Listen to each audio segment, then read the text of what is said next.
Shalom Bapak Ibu Saudara, kita melanjutkan terus studi kita dan masih di kitab 2 Tawarik. Ini sudah di penghujung ini, Raja Hizkia. Kita akan belajar dari Raja Hizkia ini. Kita ambil tema itu tahun-tahun terakhir akhir kehidupan Hizkia ini. Nanti kesimpulannya kurang lebih kita harus merencanakan ini ya, akhir kehidupan kita dalam doa dan meditasi firman.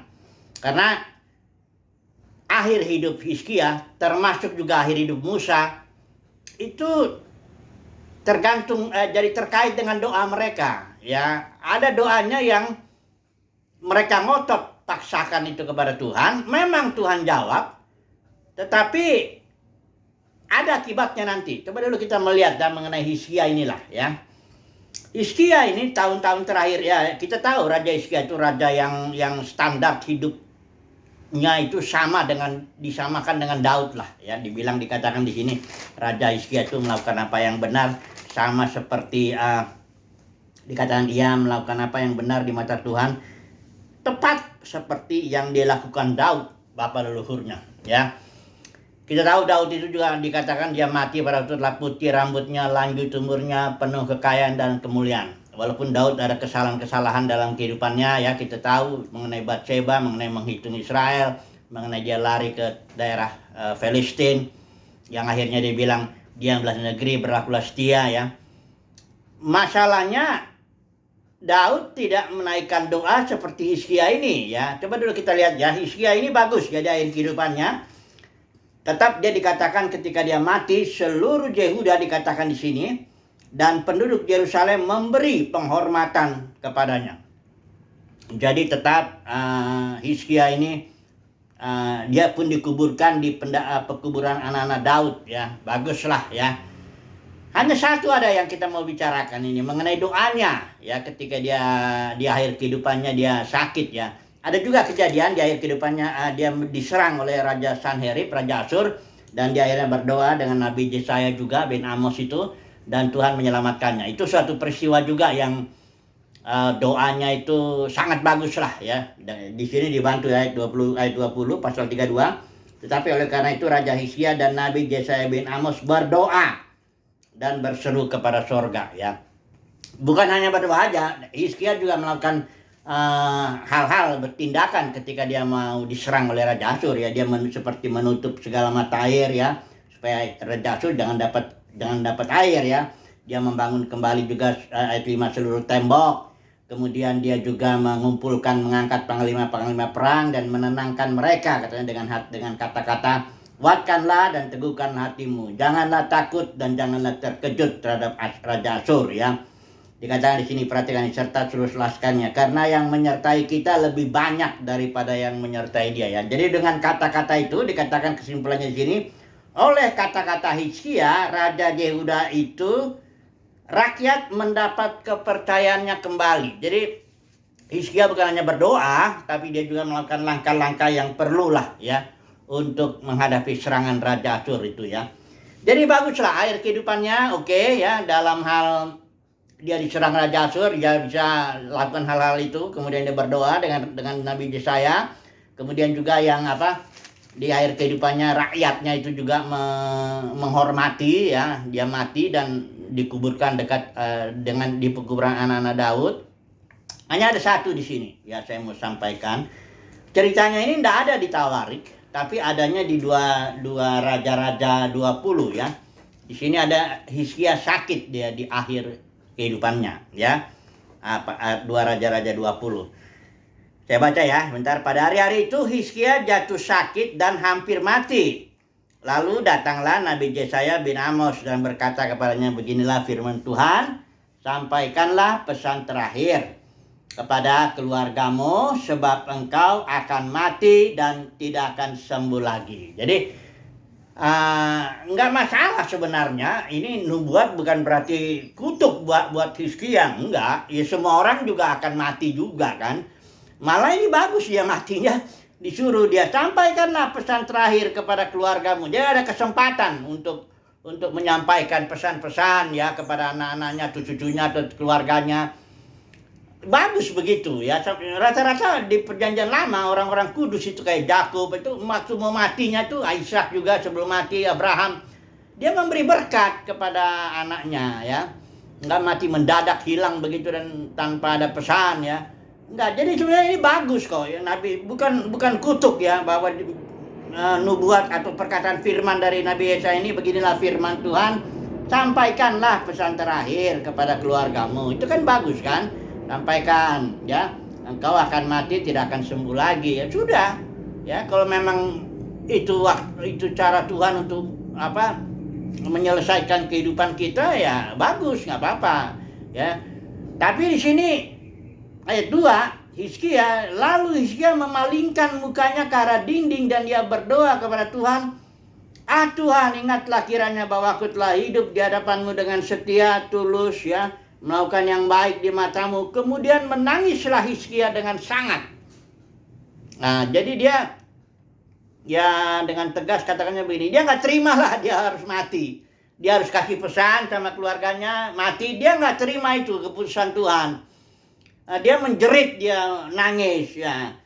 Kemudian Tuhan, kan Tuhan itu Tuhan yang murah ya, murah hati. Dia ayat 4-nya langsung, tapi saya belum lagi keluar saya dari pelataran tengah, datang firman Tuhan, baliklah katanya, katakan kepada Hizkia ya, itu telah kudengar doamu, telah kulihat air matamu, sungguhnya aku akan menyembuhkan engkau, dan tambah lagi 15 tahun dikatakan di sini ya.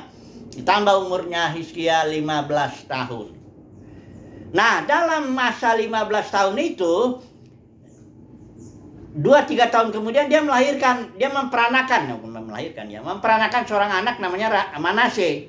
Ya, karena Manase ini di pasal 21 itu, Manase berumur 12 tahun pada waktu ia menjadi raja. Dan Manase memerintah 55 tahun lamanya. Ini sangat lama sekali nih. Barangkali ini paling lama nih raja memerintah, 55 tahun ya, karena usianya 12 tahun pada waktu dia menjadi raja.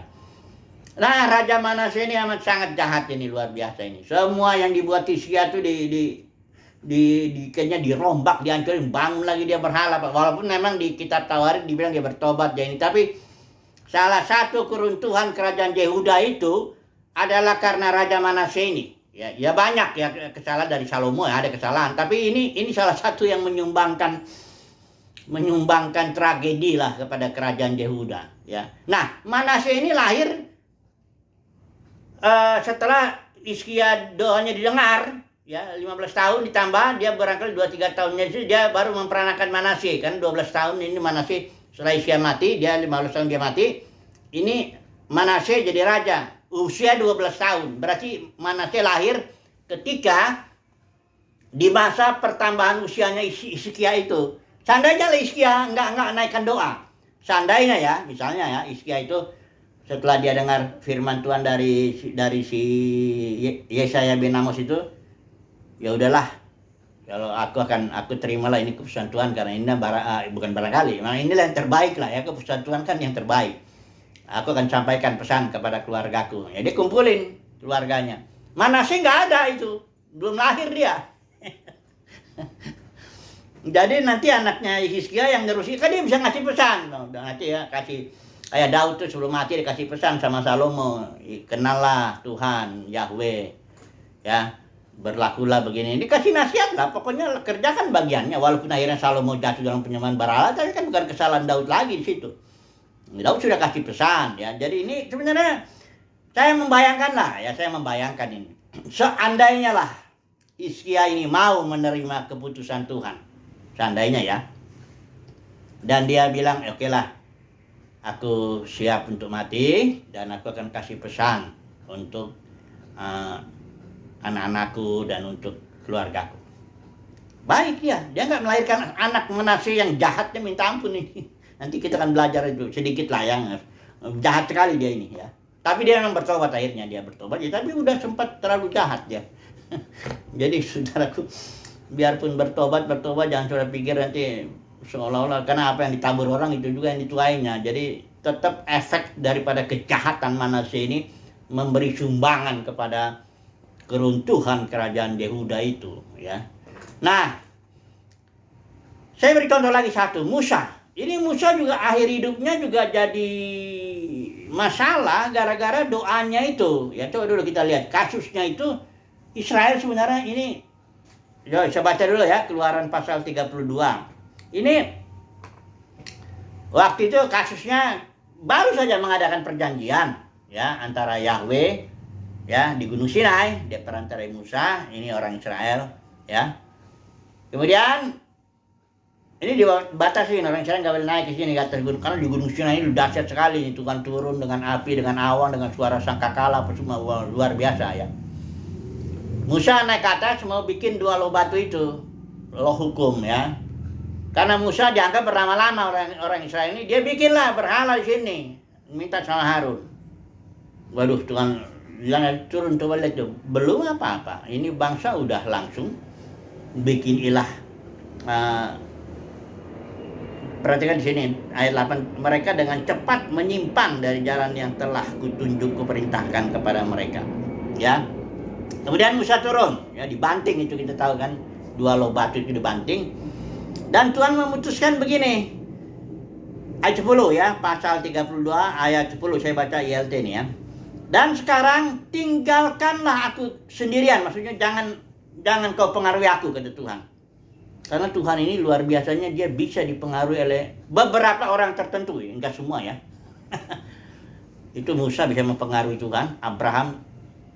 Karena waktu Sodom itu Tuhan udah putuskan, aku akan musnahkan ini Sodom ya. Terus Abraham kan bersahabat tuh, bagaimana kalau ada 50? Ya kalau ada 50 ya orang benar nggak apa-apa. Terus loh, gimana kalau 45? Tuhan masih berubah lagi. Ini berubah Tuhan itu. Maksud saya bukan berubah karena ada di kitab Nabi bilang aku Tuhan tidak berubah ya. Yesus dahulu, hari ini, sampai selamanya nggak berubah. Tapi dia bisa dipengaruhi oleh beberapa orang tertentu yang dekat sekali dengannya. Itu dia ya, itu fakta ya. Gimana kalau 45? Ya udah, ternyata nggak ada 45, 35, 25, turun terus ya. Berapa kali tuh Tuhan berubah. Akhirnya karena nggak ada ya, terakhirnya berapa itu? 10 tuh berapa? Nah, udah. Ya. Jadi di sini Musa berdoa ini. Perhatikan nih ya, ayat 10 ya. Dia sekarang tinggalkanlah aku sendirian. Artinya jangan kau ganggu aku, kata Tuhan. Aku mau ngambil keputusan. Keputusannya apa? Ngeri keputusannya ini ya. Dia bilang, biarlah murkaku tersulut terhadap mereka, terhadap orang Israel. Dan aku akan membinasakan mereka, tetapi aku akan menjadikan engkau suatu bangsa yang besar. Jadi maksud Tuhan, aku akan ganti ini generasi ini generasi pertama Israel ini, dan aku akan bangun lagi suatu generasi berikut melalui engkau. Ya Musa kan sudah punya anak di situ kan, Gerson sama ada 2 itu ya. Bisa aja Musa punya anak lagi dan sebagainya kan. Pokoknya Tuhan, bagi Tuhan apa susahnya dia membangun suatu bangsa dari satu orang, kan bisa aja, dan memang itu kenyataannya. Tapi di sini Musa memohon, ayat 11, Musa pun mohon sangat di hadapan Tuhan Elohimnya, Yahweh Elohimnya ya. Dia Musa berdoa, ingat akan Abraham, Ishak, Israel ya, dan sebagainya dia ceritalah. Akhirnya Tuhan bilang, ya udah, aku dengar doamu. Berubah keputusan, nggak jadi dibinasakan generasi pertama itu. Karena Musa membela. Tapi akibatnya kalau kita melihat di kitab di Mazmur ya, Mazmur 106 ya, ada kasus di mana Israel ini memang generasi pertamanya bersungut-sungut terus, berontak, nggak terima. Dia itu cirinya bangsa ini tegar tengkuk ini begini, nggak terima dia kalau dia dibentuk Tuhan melalui kekurangan air lah ya, makanan yang nggak enak kan, mana itu ya, lama bosan 40 tahun makan mana begitu, kayak roti gitu apa. Pokoknya dia selalu ingat, aduh di Mesir enak ya, kita makan daging, bawang prei, semangka, apa semuanya. Dia nggak tahan dibentuk Tuhan, nggak rela aja lah, nggak rela dibentuk Tuhan. Ya memang nggak enak, namanya dibentuk ya pastilah nggak enak. Kalau enak itu namanya bukan dibentuk ya. Ini bangsa ini selalu berontak. Sedikit kurang air marah. Sedikit ada apa marah, ya. Protesnya kepada Musa pun dia protes. Berontak dan apa semuanya begitulah, ya. Makanya Tuhan bilang, karena Tuhan udah tahu ini bangsa ini generasi pertama ini mesti habis ini. Ini enggak bisa ini. Aku enggak bisa bekerja ini. Ini bangsa mesti dihabiskan, ya, ganti generasi kedua melalui Musa. Tapi sayang Musanya bela, ya. Ya memang didengarin, tapi akibatnya berapa nih? Mazmur 106 ayat 23. Ya. Maka ia mengatakan hendak memusnahkan mereka. Kalau Musa Tuhan mengatakan hendak memusnahkan generasi pertama. Kalau Musa orang pilihannya tidak mengetengahi di hadapannya untuk menyurutkan amarahnya sehingga ia tidak memusnahkan mereka. Enggak? Tapi ayat 32 akibatnya. Mereka ini bangsa Israel ini menggusarkan Yahweh dekat mata air Meriba, sehingga Musa kena celaka karena mereka. Sebab mereka bangsa Israel itu memahitkan, bikin pahit gitu hatinya Musa, sehingga Musa teledor dengan kata-katanya. Itu yang peristiwa tongkat itu, ya. Tuhan suruh Israel minta air, Tuhan suruh tuh ketok batu, ya, dengan tongkat itu. Tapi sebelum ngetok itu ceritanya kan sudah lihat itu Musa marah. Ya, Musa sedang pahit itu hatinya, ya, karena dia, ya, saya rasa sih 40 tahun ya dia orang ini dipimpin tapi sungut-sungut terus apa enggak. Kan kalau kita tuh kalau ketemu sama orang yang bersungut-sungut, aduh, rasanya lebih bagus ya tinggalin aja itu orang, ya. Kalau kita datang ke satu tempat, ya, komunitas atau apa orang dia di situ bersungut-sungut, karena ini roh sungut-sungutnya nyebar gitu loh. Ngeluh. Nah, itu loh, kalau ngeluh itu aduh, ya, belajar saudara jangan ngeluh, ya. Ya semua juga orang susah, ada masalah, ada tantangan. Mana ada orang mau hidup di dunia ini mau enaknya aja, nggak ada itu, ya. Kalau dibilang engkau enak, diberkati Tuhan dalam hati, nggak ada masalah, makmur, sehat semuanya, itu tipu itu setan yang ngomong itu, nggak ada begitu Alkitab ngomong begitu, ya. Ibrani pasal 12, memang hajaran itu tidak mendatangkan sukacita, hanya nanti mendatangkan buah damai sejahtera, ya nanti. Ya sekarang kalau sedang dihajar ya sakit lah, nggak enak, kecewa, tapi jangan bersungut-sungut, itu kuncinya. Karena kalau udah bersungut-sungut sebar itu ya, jangan bersungut. Makanya kalau udah ada banyak masalah curhatnya ke Tuhan aja, jangan cerita-cerita ke sana sini, mulut mulut ember gitu. Jangan gitu, jangan minta simpati dari orang lain. Semua orang susah. Mau nggak ikut Tuhan kek, mau ikut Tuhan kek, mau sungguh-sungguh kek, mau nggak, semuanya susah. Itulah kenyataannya, ya. Musa juga udah bilang itu, hidup kami 78 tahun dengan kebanggaannya adalah kesusahan. Emang itu, terimalah itu, ya. Jangan punya bayangan itu hidup itu kayak jalan tol itu, enggak. Jangan itu, ya. Nah, ini Musa ini pahit hatinya waktu dia dengar Israel sungut-sungut itu, dan dia marah dan dia ketok itu batu 2 kali. Emang keluar mujizat, ya terjadi, tapi Musa disitulah dia disiplin Musa. Karena kau tidak menguduskan aku, kata Tuhan, kau nggak masuk ke tanah perjanjian. Coba bayangin. Ya, gara-gara generasi pertama ini, cobalah misalnya Musa, ini saya mengandai-andai lah, ya. Kira-kira, seandainya lah, ketika Tuhan putuskan itu di sini, di pasal di Keluaran 32 ayat yang ke ini nih, ayat 10. Ini keputusan Tuhan nih. Aku akan membinasakan mereka, generasi pertama, tetapi aku akan menjadikan engkau, Musa, suatu bangsa yang besar. Misalnya ini ya, Musa bilang, ya sudahlah, kalau memang itu keputusanmu, aku terima. Sama seperti Hizkia, ketika datang firman Tuhan, keputusan Tuhan itu lewat Nabi Yesaya, sampaikan pesan pada keluargamu dan aku akan mati. Seandainya lah Hizkia itu, ya oke lah, ya aku akan kasih pesan pada saudara, pada keluargaku dan aku akan mati, ya. Enggak lahir itu Manasye itu.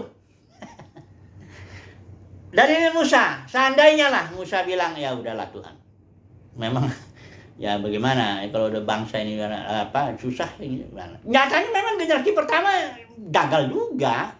Ya setelah nggak lama kemudian di Kadesh Barnea itu setelah 2 tahun jalan mau masuk ke tanah perjanjian, berontak lagi kan di situ yang 12 pengintai itu, 10 pengintai kan berontak. Toh nggak bisa juga memang udah ini bangsa generasi pertama Israel udah nggak bisa, udah. Seandainya lah Musa nerima itu keputusan Tuhan, ya sudah Tuhan, kalau memang itu maumu ya oke lah. Ya binasa memang generasi pertama. Baru Musa dibangun lagi generasi berikut ya. Yang barangkali Musa akan masuk ke tanah perjanjian gitu loh ya. Jadi ya ini andai-andai ya. Tapi ya itu artinya doa itu. Nah ini sekarang saya mau masuk kepada konteks perjanjian baru ya. Doa itu bukan berarti harus didengar. Nah ini ya. Kita mau masuk ini. Ini perkara penting nih. Karena ini menyangkut akhir hidup kita. Ya kan? Jangan kita pikir ngotot-ngotot minta ini, minta itu. Nggak taunya itu mendatangkan keburukan. Karena kita kan terbatas pengertian kita. Ya. Bahkan kita tidak tahu loh sebenarnya apa yang baik bagi kita. Saya ulangi lagi ya, supaya jelas ya. Saudara dan saya tidak tahu apa yang baik yang harus menimpa hidup kita. Supaya kita dalam arti baik itu dalam arti kita terus mengikut Tuhan, terus mempermuliakan Tuhan, tidak mempermalukan nama Tuhan, kayak gitu loh. Ya. Jadi kalau kita sudah nggak tahu apa yang baik bagi kita, terus datanglah pimpinan firman Tuhan beginilah, ya kita terimalah itu, ya kita terima. Kita harus terima bahwa memang jalan Tuhan beda dengan jalan kita. Alkitab juga bilang kok, setinggi langit dari bumi, jalanku dengan jalanmu. Engkau merancang pikiranmu begini yang baik buat hidupku. Ketahuilah bahwa dia itu merancang yang lain. Bukan berarti dia merancang malapetaka yang baik, tapi enggak seperti yang kau pikirkan, kira-kira begitu. Ini bukan berarti kalau berdoa ya asal mengucap gitu jangan, karena aspek yang terpenting dari doa itu adalah dijawab Tuhan, itu jelas. Makanya firman Tuhan mendesak terus, mintalah maka padamu akan diberikan ya. Nyatakanlah keinginanmu dalam doa dan permohonan ya dengan ucapan syukur. Didorong kita untuk berdoa supaya dijawab doa kita. Tapi ingat, ada satu hal, sisi ya. Ini pengalaman Hizkia dan Musa ini. Ada hal-hal yang harus kita merenungkan lah ya. Contohnya doa Tuhan Yesus. Nah, mari kita masuk ke dalam doa Tuhan Yesus, doa Paulus ya. Kita coba ada juga di Lukas 18 kita. Masih ada waktu kita. Kita lihat doa Getsemani, taman Getsemani, doa Tuhan Yesus ya. Di situ kan sebenarnya Tuhan Yesus bergumul antara kehendak Bapa dengan cawan penderitaan ya. Di dalam doanya Tuhan Yesus masih bergumul dia. Secara manusia dia tidak mau, siapapun tidak mau menderita. Ingat ya, Tuhan Yesus pun tidak mau menderita. Dia disalib itu bukan karena dia memilih disalib. Dia disalib karena dia memilih kehendak Bapa. Itu mesti ingat ya. Bukan Yesus itu orang suka menderita. Ya. Nggak ada orang gila juga mungkin nggak. Ya, nggak ada yang suka lah menderita lah ya. Itu sebabnya Yesus berdoa, Bapa, jikalau mungkin, biarlah cawan penderitaan ini lalu daripadaku. Artinya aku nyatakan kehendakku Bapa. Ya, aku nggak mau menderita. Tapi ya itu cepat langsung disambung. Tapi jangan kehendakku, kehendakmu lah yang jadi. Sekali belum dijawab, 2 kali belum. Tapi ini memang pergumulannya ya banyak, semalaman itu sampai keluar tetes darah. Ya ini kan dipercepat aja 1 kali 2 kali baru 3 kali dijawab. Tapi itu pergumulan yang panjang sepanjang malam itu ya. Jadi Yang ketiga, akhirnya Bapa menekankan bahwa kehendakku adalah cawan ini. Nyatu dia. Kalau kau pilih kehendakku, engkau harus pilih cawan ini. Karena Yesaya 53 jelas itu. Bahwa kehendak Bapa itu adalah meremukkan dia. Coba dulu baca dulu ya. Yesaya 53 ya. Yesaya 53 ini penderitaan Mesias ini. Di sini dinubuatkan bahwa adalah kehendaknya untuk meremukkan dia dengan kesakitan. Nah, itu karena itu memang jalan Bapa ya, bukan berarti Bapa benci sama anaknya, nggak mungkin ya. Nah, ini perhatikan ini ayat Yesaya 53:10. Namun Yahweh berkehendak untuk meremukkannya dan membuatnya sakit. Itulah dia. Cawan itu memang kehendak Bapa. Jadi Yesus dalam kehendaknya, kehendak pribadinya, dia nggak ingin cawan ini. Tapi dia juga bilang jangan kehendakku, kehendakmu. Ketika Bapa menyatukan ini bahwa kehendakku cawan, Yesus pilih kehendak Bapa ya. Dengan cara, makanya Yesus bilang, masakan cawan yang diberikan oleh Bapa kepadaku tidak kuminum. Ya, jadi Yesus dia menyukai kehendak Bapa. Di kitab Ibrani juga jelas ya. Aku menyukai kehendakmu Bapa. I delight to do thy will. Waduh, ini luar biasa, menyukai. Bukan melakukan kehendak Bapa. Ada banyak orang melakukan kehendak Bapa ya karena terpaksa aja. Tapi Yesus tuh menyukai kehendak Bapaknya. Nah, ini akhirnya jalanlah. Seandainya Yesus bilang, misalnya, kan Yesus bilang begini. Waktu Petrus coba bela dia dengan pedang itu, Yesus bilang, masukkan pedang. Apa kau kira aku nggak bisa minta berapa ya? 12 raksa apa malaikat itu bunuh ini orang semua nih. Dan aku lolos, aku pergi ke surga. Memang di situ tempatku. Ya. Jadi Yesus mati disalib juga bukan karena dia nggak mampu untuk dia mematahkan tuh leher si Pilatus, leher si Kayafas itu kalau mau dipatahin itu gampang aja. Orang ditampar malaikat sekali mati kok. Jadi tapi karena Yesus memilih kehendak Bapa dan menyukainya dan kehendak Bapa itu adalah salib itu peremukan, ya udah dijalankan. Ini satu pelajaran bagi kita ini. Boleh, nyatakanlah keinginan kita. Firman Tuhan bilang itu, nyatakan kehendakmu. Ya, engkau mau apa? Nyatakan itu dalam doa, permohonan, ucapan syukur. Tapi ingat juga bahwa kita ini terbatas. Kita nggak tahu apa yang baik bagi kita. Ya, jadi doa itu bukan hanya harus dijawab, bukan itu. Itu aspek penting, betul. Doa memang namanya orang berdoa meminta ya dijawab. Ya kalau orang minta nggak dijawab, itu namanya dicuekin kan. Ini gimana sih? Kok dicuekin? Karena Tuhan tuh menjawab doa-doa yang biasanya orangnya dekat dengan dia, kayak Abraham, si ini yang apa ya, dekat-dekat, yang bisa mempengaruhi Tuhan.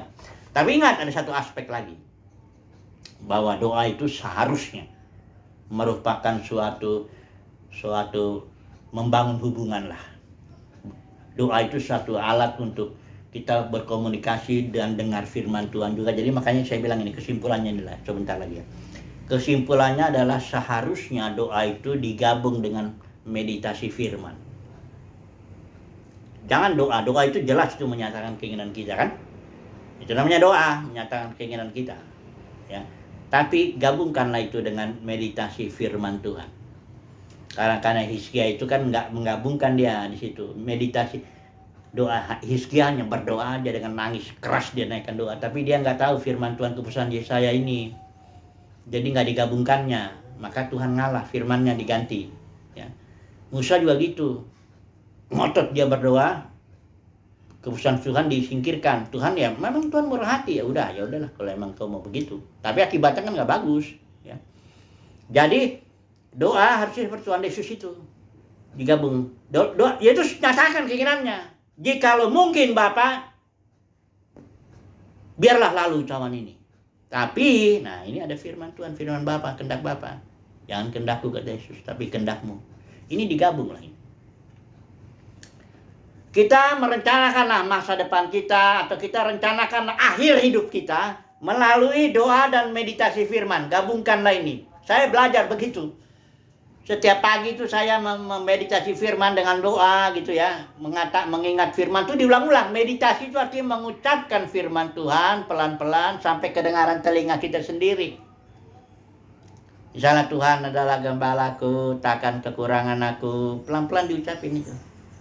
Yang berikan aku di padang berumput hijau, bimbing aku ke air yang tenang dan menyegarkan jiwaku dan sebagainya. Terus gitu ya.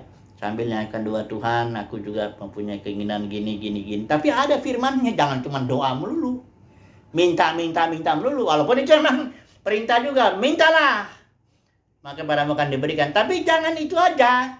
Gabungkan dengan, karena di Yakobus ada peringatan juga. Engkau berdoa. Nggak dijawab Tuhan ya, karena yang kamu minta itu nggak kamu habiskan untuk memuaskan hawa nafsumu. Kan gitu. Itu di Yakobus. Ada di peringatan itu. Jangan makanya minta. Kalau minta kekayaan, minta makmur, minta sehat, minta ini semua. Ya itu kalau ternyata itu hawa nafsu untuk merusak akhirnya. Ada loh orang minta kekayaan, minta ini, setelah dia hebat jadi sombong. Jatuh dia. Nah, kan? Nggak bagus kan? Itu makanya peringatan Yakobus, ingat ya. Jadi yang setelah saya renungkan, ini kesimpulannya. Yang paling bagus itu ikutin contoh Tuhan Yesus. Berdoa itu harus menyatakan keinginan jelas. Tapi juga gabungkan itu dengan meditasi firman. Sehingga doa itu dan meditasi firman menjadi suatu alat untuk kita berkomunikasi dengan Bapa di sorga. Untuk kita mengenal jalan-jalannya. Untuk kita nanti juga akhirnya mengakhiri hidup kita dengan bagus.